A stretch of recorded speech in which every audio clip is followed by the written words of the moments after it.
El malvado sufre muchas penas. Al que confía en el Señor, lo rodea su favor. Salmo 32, versículo 10.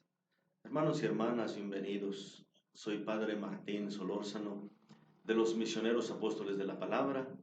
Continuamos con este taller de reflexión sobre los salmos. Meditamos ahora el Salmo 32. Dichoso el que está absuelto de su culpa, a quien le han sepultado su pecado. Dichoso el hombre a quien el Señor no le apunta el delito, y cuya conciencia no queda turbia. Se consumían mis huesos mientras callaba, cuando gemía sin parar, porque día y noche tu mano pesaba sobre mí, mi alma se iba resecando como un campo bajo el calor del verano. Te declaré mi pecado, no te encubrí mi delito. Propuse, confesaré mis delitos al Señor, y tú perdonaste mi culpa y mi pecado. Por eso, que todo fiel te suplique en el momento de la angustia, aunque se desborden las aguas caudalosas, no lo alcanzarán. Tú eres mi refugio, me libras del peligro. Cuando grito socorro, me rodeas con cantos de liberación. Te instruiré, te señalaré el camino que has de seguir. Te aconsejaré, fijaré en ti mis ojos.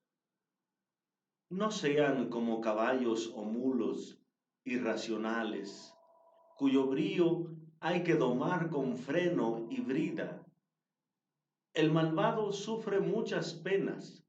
Al que confía en el Señor, lo rodea su favor.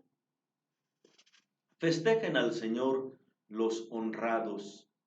Alegres aclámenlo los hombres sinceros. Gloria al Padre y al Hijo y al Espíritu Santo, como era en el principio, ahora y siempre, por los siglos de los siglos. Amén. Composición del Salmo 32. El género. Se trata de un salmo penitencial. Hemos visto el Salmo número 6 como un salmo penitencial. Posteriormente tendremos también el 38, el 51, algunos otros salmos que son también penitenciales. Este Salmo 32 es un salmo penitencial. Solamente que hay alguna diferencia en la consideración de este salmo como penitencial. Los salmos normalmente penitenciales subrayan la situación del orante, la experiencia de sentirse lejos del Señor por el pecado y suplican, piden la misericordia, la gracia a Dios del perdón.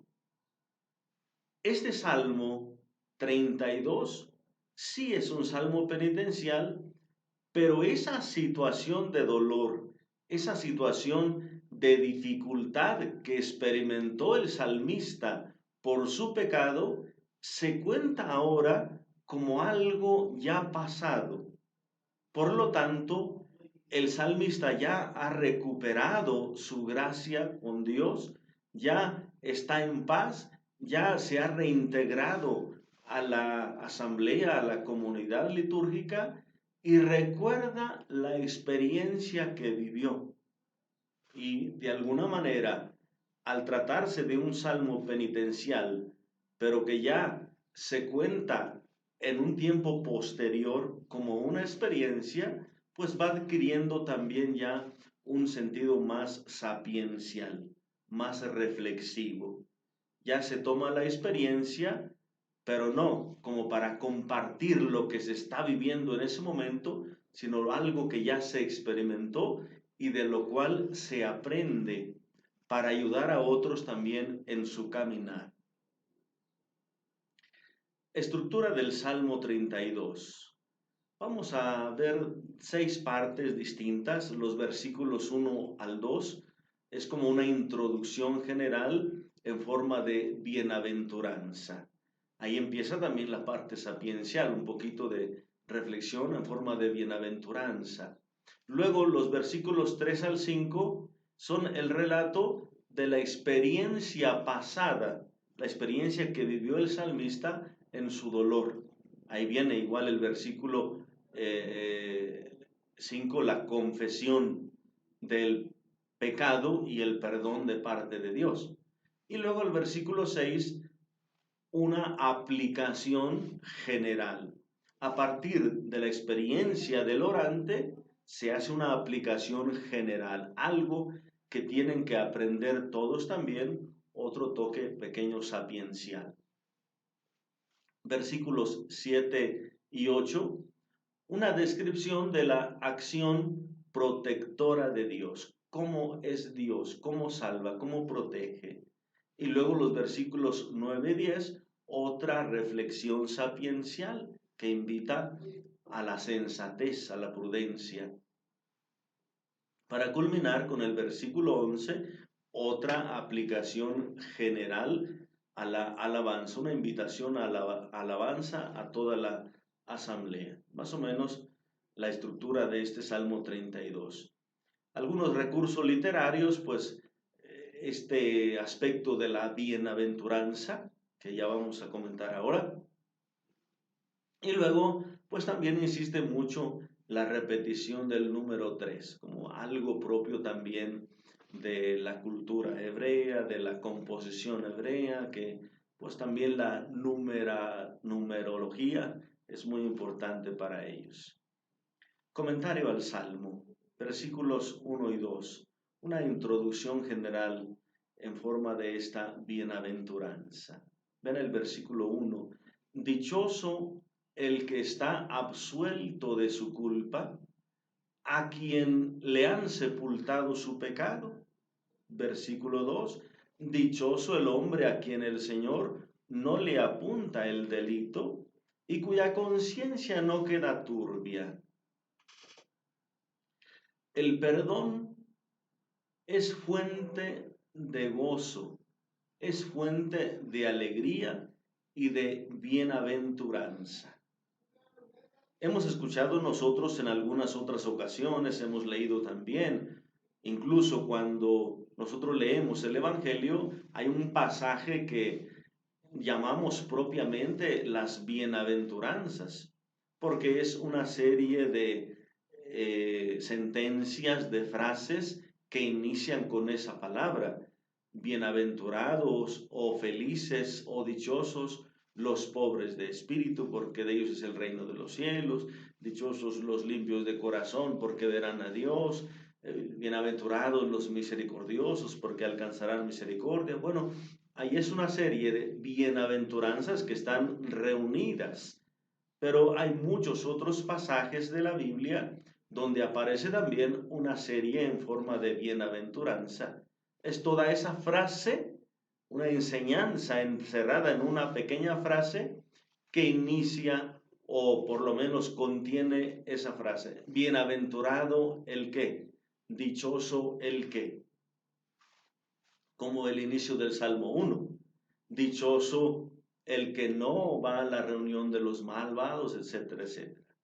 O sea, aquí comienza este salmo con una bienaventuranza, dichoso. ¿Y cuál es el dichoso? Aquel que se le ha perdonado el pecado.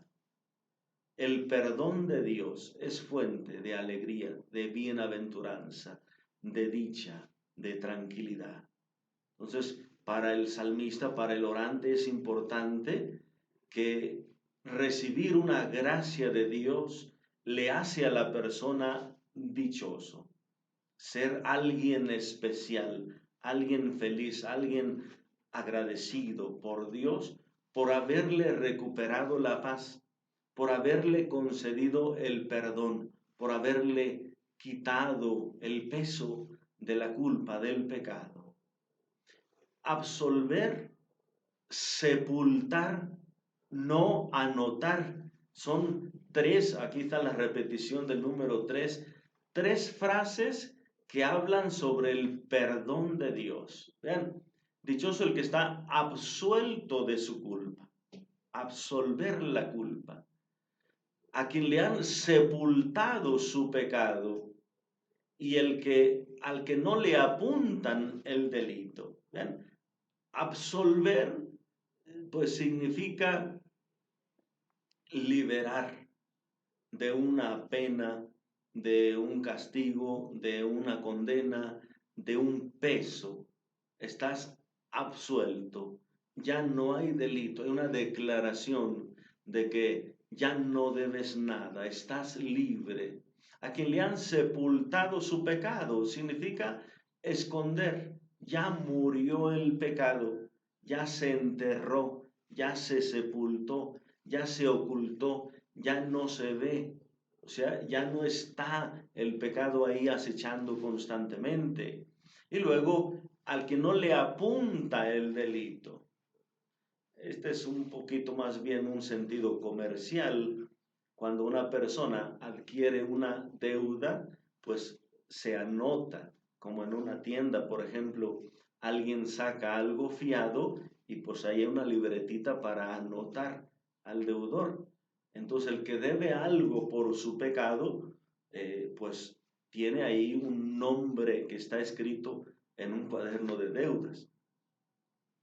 Si ustedes recuerdan un poquito algún lenguaje de hace algunos años, incluso todavía hay personas mayores que en el Padre Nuestro dicen perdona nuestras deudas, como nosotros perdonamos a nuestros deudores. Una frase que se utilizaba propiamente también como sinónimo de pecado, porque el pecado adquiere una deuda, debes algo.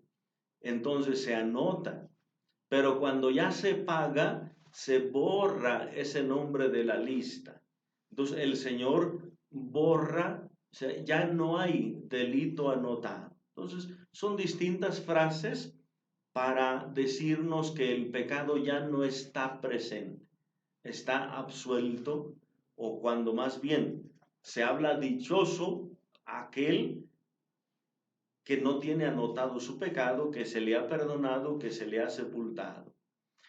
Y la última frase del versículo 2, cuya conciencia no queda turbia, se refiere a la paz interior. Una persona que ha recibido la gracia del perdón y que ha sido sincero en su confesión, pues experimenta propiamente la paz. Y sobre todo en ese contacto, en esa experiencia con Dios. No queda la conciencia turba, es decir, conciencia con engaño, conciencia de saberse todavía pecador, conciencia de saberse lejos de Dios, conciencia de recordar la falta. No, el perdón te trae esa paz y por lo tanto esa tranquilidad en la confianza. También aparece como normalmente en los salmos penitenciales, pues esas tres palabras que normalmente hacen referencia a las faltas, a las culpas. Aparece la palabra culpa, el que está absuelto de su culpa. Aparece la palabra pecado, a quien le han sepultado su pecado. Y aparece también la palabra delito, al que no le apuntan el delito. Pues se manejan como sinónimos: culpa, pecado, delito, tres palabras distintas que se van manejando constantemente en las oraciones penitenciales. También las encontraremos posteriormente en el Salmo 51. Ahí está pues una palabra de introducción general que se da en forma de bienaventuranza. Dichoso el que ha experimentado la paz del perdón. Versículos 3 y 4. Experiencia personal del dolor. Aquella experiencia que sentía el salmista, el orante. Versículo 3. Se consumían mis huesos mientras callaba, cuando gemía sin parar. Versículo 4. Porque día y noche tu mano pesaba sobre mí, mi alma se iba resecando como un campo bajo el calor del verano. Esa es una experiencia de dolor, con gemidos, agotamiento, resequedad.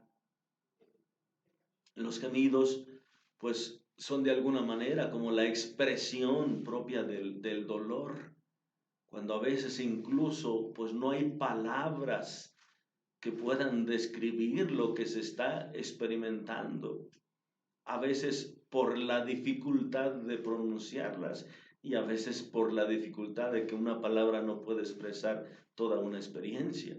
Entonces viene el gemido como esa expresión propiamente de dolor. Agotamiento, ¿bien? Se consumen mis huesos. Es decir, él se siente desarticulado, se siente como dislocado, o sea, desarmonizado, es decir, ese agotamiento. Y luego, pues la resequedad, como un campo bajo el calor del verano, o sea, un campo agrietado. Mi alma se iba resecando, o sea, la falta de vida, la falta de sensación, de gusto, del sentido de vivir, o sea, se va agotando la alegría, todo lo que da vida, entonces se va resecando la propia alma, la propia vida. ¿Cuál es el peligro? Primero, guardar silencio. Es un gran peligro. Guardar silencio, bueno, habría que considerar si el silencio es como una virtud, pues sería para tratar de sufrir sin quejarse o sin expresar tanto ese dolor, sufrirlo internamente. Pero a veces, como en un sentido negativo, el silencio es como ese afán de ocultar algo que está mal, ocultar el pecado, ocultar el error, no querer reconocerlo, no querer confesarlo. Entonces hay un peligro grande. Dice el salmista, se consumían mis huesos mientras callaba. ¿Ya? No se trataba aquí de un silencio virtuoso, sino de un silencio de querer ocultar el delito, o igual quizá por temor a Dios, qué va a decir, o temor a los demás, que qué van a pensar de mí. Hay tantas cosas que a veces nos causan temor y nos hacen querer ocultar nuestros delitos.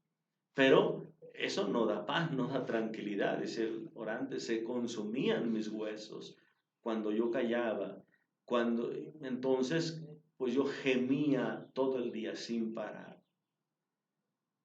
Y también está el peligro ese de no tomar la decisión radical de confesar el pecado. O sea, callar, no tomar la decisión. La expresión tu mano pesaba sobre mí se refiere primero a la conciencia del pecado, o sea, la conciencia la hemos entendido siempre como una voz de Dios, la conciencia que nos va diciendo, esto estuvo mal, hiciste algo malo, cometiste un error, no hiciste bien, o sea, se siente como un peso y el salmista siente como que es Dios quien le está aplastando, como la mano de Dios que siente el peso, pero también se refiere esa mano de Dios pesada al concepto de justicia divina. O sea, tengo que pagar, tengo que saldar. Dios me pide cuentas. Dios es justo y quiere practicar esa justicia y me llama a rendir cuentas. Entonces, algo que yo debo enfrentar y siento por lo tanto como ese peso. O sea, es la experiencia que el salmista estaba viviendo. Y luego en el versículo 5, pues viene propiamente esa resolución, esa decisión ante esa situación difícil, la confesión y el perdón. Versículo 5, te declaré mi pecado, no te encubrí mi delito. Propuse, confesaré mis delitos al Señor y tú perdonaste mi culpa y mi pecado. ¿Ven? Ahí aparecen otra vez los tres términos. Aparecen 5 veces, pero 2 se repiten. ¿Ven? Mi pecado, no te encubrí mi delito, confesaré mis delitos, ahí se repite otra vez, y tú perdonaste mi culpa y mi pecado, se repite otra vez la palabra pecado, pero aparecen ahí pecado, delito y culpa. Es decir, siempre están presentes estas tres palabras o tres conceptos de las faltas. El pecado, pues es algo que se hace erróneamente. Errar es más bien ese concepto del pecado. Errar, equivocarse en una acción, en una decisión. El delito se refiere sobre todo a causar daño a alguien, hacer algo que está en contra de una ley, en contra de una ley que hace el bien, claro. Y por lo tanto el delito, pues, es merecedor de un castigo, de una pena. Y luego la culpa se refiere al aspecto interior y sobre todo a esa experiencia de que por uno mismo se ha causado daño a algo. Entonces es la experiencia interior, pero todo ese aspecto de una acción errónea, de una acción que causa daño a los demás y de una acción que me causa esa pesadez de conciencia, o sea, todo esto está encerrado en esos conceptos. Pero aquí lo importante es la decisión del orante. Propuse, confesaré mis delitos. Y por lo tanto dice, te declaré mi pecado, no te encubrí. Y a esa decisión del orante, pues viene la respuesta positiva siempre, favorable de Dios. Tú perdonaste mi culpa y mi pecado. Perdonaste, sanaste totalmente el aspecto exterior y el aspecto interior, la culpa y el pecado. Dios sana interior y exteriormente. La confesión, pues es tomar la decisión de declarar, de aceptar su culpabilidad. Versículo 6 es como una aplicación general. Recuerden que ya se trata como de una experiencia posterior. Entonces el orante como que está de alguna manera recordando su propia experiencia en la asamblea, en la liturgia. Y ahí él aprovecha para ir diciendo alguna frase que ayude a los demás o para ir presentando alguna palabra que les ayude a los demás. Y aquí, tomando su propia experiencia, pues quiere que los demás también aprendan algo de ahí. Y dice el versículo 6, por eso, vean, tomando el sentido de experiencia, por eso, que todo fiel te suplique en el momento de la angustia. Como él suplicó a Dios, pidió el perdón, confesó su pecado, así todo aquel que tenga alguna dificultad, algún peligro, que suplique a Dios, que se acerque a Dios en el momento de la angustia. Aunque se desborden las aguas caudalosas, no lo alcanzará. Es decir, una enseñanza, una reflexión sapiencial. Aquel que confía en el Señor está protegido.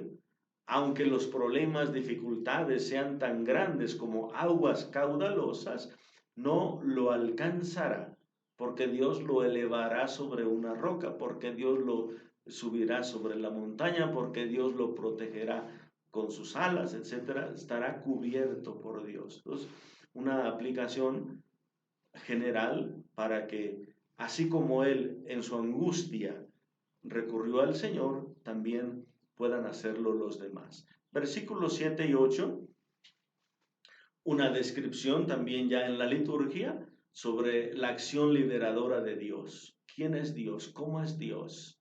Es un refugio, una protección. Versículo 7, tú eres mi refugio, me libras del peligro. Cuando grito socorro, Me rodeas con cantos de liberación. Me libras del peligro porque eres mi refugio. Refugio puede referirse quizá a una tormenta, alguna tempestad, alguna roca, alguna cueva en lo alto de la montaña, o sea, si es para aves o lo que sea, un árbol, o sea, es un refugio. Si es cuestión de guerra, por ejemplo, alguna fortaleza, es decir, Dios representa protección para el salmista.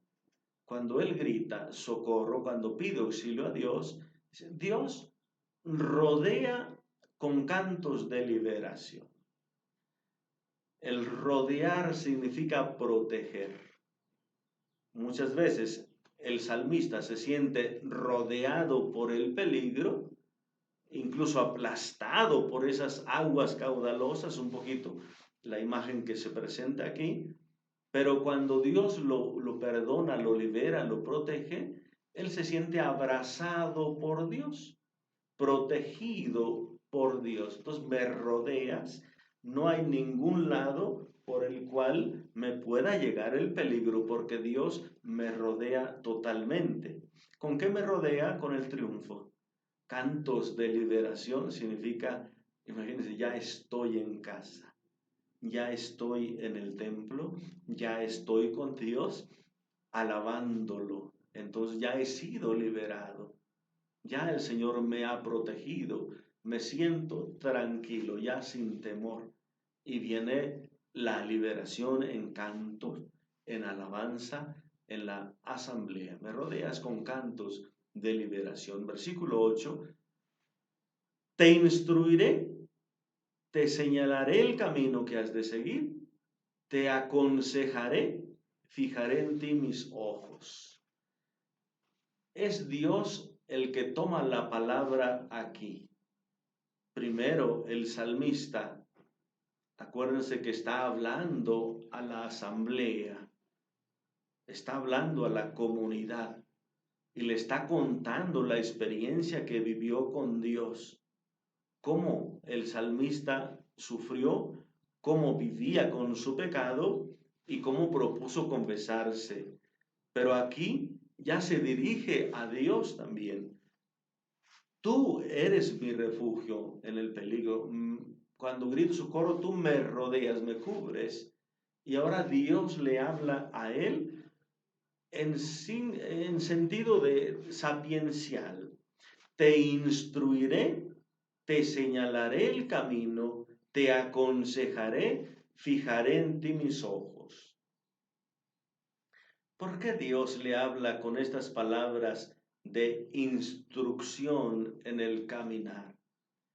Probablemente porque ya ha sido liberado de su pecado y ahora se trata de tener una conducta recta, de ya no errar, de ya no equivocarse.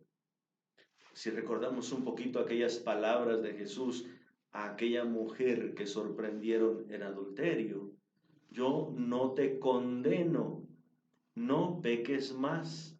Entonces ya no sigas por el mismo camino. Entonces probablemente también esta palabra que viene ya de parte de Dios, pues está ahí para decir, el salmista está exaltando a Dios, diciendo que Dios es protector, que Dios es liberador, que quien se acoge a Dios queda salvo, que no lo alcanzan aguas caudalosas y que él grita socorro y Dios lo auxilia. Pues le dice Dios, no te apartes de mí, no te apartes de mi palabra, no te apartes de mi instrucción, que esa alabanza que tú estás haciendo no quede solamente en palabras. En adelante, sigue mi instrucción. La palabra Torah significa instrucción. La ley es una instrucción. Entonces, te acoges a Dios, te acoges a su ley, a su palabra, a sus mandatos.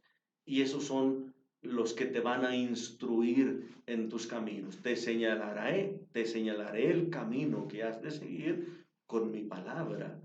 Te aconsejaré. Vean, El consejo se da sobre todo en momentos de angustia, de dificultad, de confusión. Te daré luz para tomar las decisiones correctas. Fijaré en ti mis ojos significa protección permanente. Si tú sigues mi instrucción, si tú sigues los caminos que yo te señalo, si tú sigues mis consejos, dice Dios, fijaré en ti mis ojos. Estarán fijos, te estarán cuidando siempre, te estarán protegiendo siempre. Fijaré en ti mis ojos. Entonces vean una palabra que viene de parte de Dios también en la asamblea al salmista, que ha tomado la decisión de refugiarse en Dios, pues que ahora en adelante no peque, no erre sus pasos siguiendo la instrucción del Señor. Dios corrige, Dios enseña, Dios instruye, Dios aconseja, sobre todo con su palabra, pero Dios favorece y acompaña con su misericordia, con su gracia, con su perdón, con su compasión, con su providencia. Versículos 9 y 10. Es una reflexión sapiencial aplicada también aquí a la asamblea. De nuevo, ya el salmista ha sido instruido por Dios. Dios le ha pedido al orante que siga sus pasos, que siga su instrucción, que se deje aconsejar por su palabra. Ahora el salmista también esta experiencia la quiere transmitir a los demás y les da una reflexión sapiencial que les invita a la sensatez, a la prudencia. Versículo 9. No sean como caballos o mulos irracionales. En nuestro lenguaje, sobre todo aquí en México, no utilizamos mucho la palabra mulo en el sentido masculino o de macho. Utilizamos la palabra propiamente macho para el masculino, mula o macho. Pero el texto bíblico, bueno, mulos, que se refiere pues a los machos, irracionales. O sea, falta de instrucción, falta de pensamiento, cuyo brío hay que domar con freno y brida.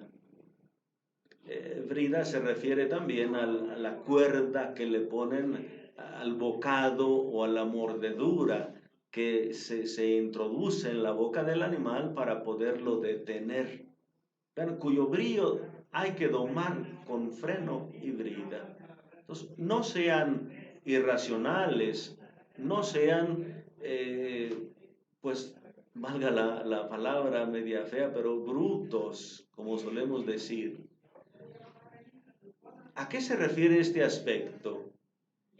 Irracionales significa que son insensatos, que no siguen la instrucción del Señor. El Señor ha pedido al salmista que siga su instrucción, también el salmista le pide a la asamblea que siga la instrucción del Señor. ¿Qué significa seguir la instrucción del Señor? Ser sensatos. Si no se deja guiar por la palabra del Señor, pues sería una insensatez. ¿Qué ocasiona esto? Dice, el malvado sufre muchas penas. El malvado es aquel insensato, aquel irracional, sufre muchas penas. El que confía en el Señor lo rodea a su favor. O sea, Dios protege, Dios cuida, Dios acompaña a aquel que se refugia en Dios. Por eso, la experiencia y la invitación que le hace Dios al salmista, Él la hace también ahora a la asamblea. Si recordamos un poquito, en Proverbios 26:3, hablando un poquito de esa irracionalidad de las bestias, Proverbio 26:3 dice, para el caballo el látigo, para el asno la correa, o sea el freno, para la espalda del necio la vara. ¿Qué quiere decir aquí? Hay veces que solamente con el castigo, que solamente con la vara, pues se puede ir de alguna manera corrigiendo. Hay veces que solo con la vara, con el castigo, se puede corregir. Y aquí de alguna manera el salmista está haciendo una invitación. No seamos como las bestias irracionales que para corregirnos solamente con castigos, con vara. El Señor quiere atraernos por su gracia, con su amor, con su bondad. El Señor no quiere amenazarnos, el Señor no quiere hablarnos de castigo, el Señor no quiere decirnos, si no haces esto te va a pasar tal o cual cosa. No, el Señor más bien quiere atraernos con su bondad. Entonces es algo importante aquí en el Salmo. Y luego el versículo 11 termina también ya con una invitación general a la alabanza. Festejen al Señor los honrados, alegres aclámenlo los hombres sinceros. La oración penitencial termina en gozo comunitario. Una invitación a todos, festejen al Señor. Los honrados, los hombres sinceros, son los que forman parte de la iglesia, de la asamblea. Estos que buscan al Señor, estos fieles que son como el salmista, que quieren con rectitud buscar al Señor y que quieren aprender también de la misma experiencia de los demás. Pues hermanos, ahí tenemos este salmo penitencial con un tinte también sapiencial, por ser una experiencia que se cuenta posteriormente de los acontecimientos. ¿Cómo podríamos nosotros orar con este salmo? Hay que recordar siempre que el pecado causa la muerte. Es una reflexión que encontramos desde el Génesis. Aquellas palabras de Dios: si comes de este fruto, morirás irremediablemente. No se refiere directamente a la muerte física, que también afecta, pero se refiere sobre todo a la muerte espiritual. El pecado causa la separación de Dios. Y entonces la muerte se va manifestando aquí en el Salmo con esa resequedad, con esa tristeza, con esa depresión, ese desaliento que va experimentando el salmista. Cuando no se confiesa, cuando no pide perdón, cuando tiene ese peso del pecado, siente que la vida se le está escapando. Se siente como una tierra reseca, se siente como desarmonizado. Entonces, es propiamente que el pecado va causando la muerte, la resequedad en la vida espiritual. ¿A qué nos invita el Salmo? A tomar siempre la resolución de confesarse, no dejar las cosas para después. Es decir, no agrandar esa experiencia. Si puedes encontrar la paz prontamente, ¿por qué no la buscas? Entonces, una invitación a practicar de manera constante la reconciliación, el sacramento de la penitencia, de la paz. Tomar siempre esa decisión de estar asumiendo nuestra fragilidad y confesándola siempre al Señor. ¿Qué significa para nosotros también ser racionales, ser sensatos, ser prudentes? Pues dejarnos instruir por la palabra del Señor. Que la palabra nos vaya iluminando y a nosotros también Dios nos hace la misma invitación a que no solamente nos dejemos guiar por nuestros instintos, por lo que queremos, no, que nos dejemos guiar por la prudencia. Y esa prudencia la encontramos ahí en la palabra del Señor. Esa instrucción para guiar nuestros caminos, para no errar más, o por lo menos para que cada día erremos menos, que cada día vayamos avanzando por el camino de la instrucción en la palabra del Señor. Y por último, pues también es importante esa invitación que se nos hace en el Salmo de sentir la atracción del amor de Dios. Si nosotros recordamos el capítulo 3 del Evangelio de San Juan, ahí nos habla Jesús, cómo el Hijo del Hombre tiene que ser levantado en alto. Y en el capítulo 12, cuando Jesús habla propiamente también de su crucifixión, de la muerte del Hijo del Hombre, de esa glorificación a través del sufrimiento, dice Jesús que cuando sea levantado en alto, atraerá a todos hacia sí. Atraerá. ¿Por qué? Por el amor. Atraer por su cruz. Atraer por su amor. Atraer por esa bondad. No por amenazas, no por castigo, sino por el perdón, por su misericordia, por su gracia. Ciertamente ya hemos pasado estos días de la Cuaresma, estamos ahora en Pascua, pero siempre podemos seguir contemplando un crucifijo y sentir constantemente esa atracción hacia el amor, a la gracia, a la misericordia del Señor.